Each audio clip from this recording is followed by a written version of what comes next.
वज़ीर-ए-आज़म शहबाज शरीफ आज से सऊदी अरब का 3 रोज़ा दौरा करेंगे। सऊदी वली-अहद शहजादा सलमान से मुलाकात शेड्यूल। इक्तिसादी मुआहदों की मंजूरी का इम्कान। अफगान हुकूमत अपनी सरजमीन से होने वाली दहशतगर्दी से निमटने के लिए इकदाम करे। शंघाई ताउन तंजीम का मुतालबा। दहशतगर्दी से निमटने के लिए तालिबान हुकूमत पर वादे पूरे करने पर जोर।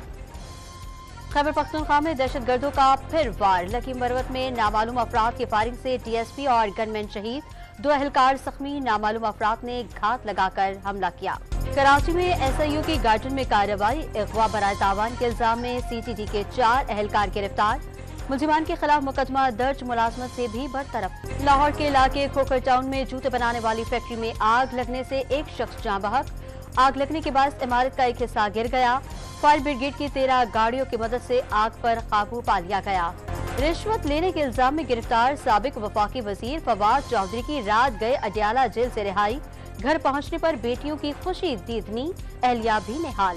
खैबर पख्तूनख्वा की मातहत अदलिया में उखाड़ पिछाड़। पेशावर हाईकोर्ट ने 9 सिविल और 8 सीनियर सिविल जज समेत 42 जजों के तबादले कर दिए। रजिस्ट्रार पेशावर हाईकोर्ट ने नोटिफिकेशन जारी कर दिया। कौंसल खाने पर हमले के खिलाफ जवाबी कार्रवाई की तैयारी कर रहा है अमरीकी मीडिया का दावा। अगले हफ्ते अमरीकी और इसराइली मराकज़ पर मुमकिना हमलों की पेशगोई भी कर दी। गजा में आग और खून का खेल जारी। 24 घंटों के दौरान मजीद 54 फलस्तीनी शहीद। शहदा की मजमूई तादाद 33,000 से बढ़ गई।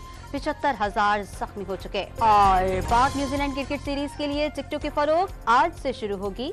निजी कुरियर कंपनी से दोपहर 12 बजे टिकट खरीदे जा सकेंगे।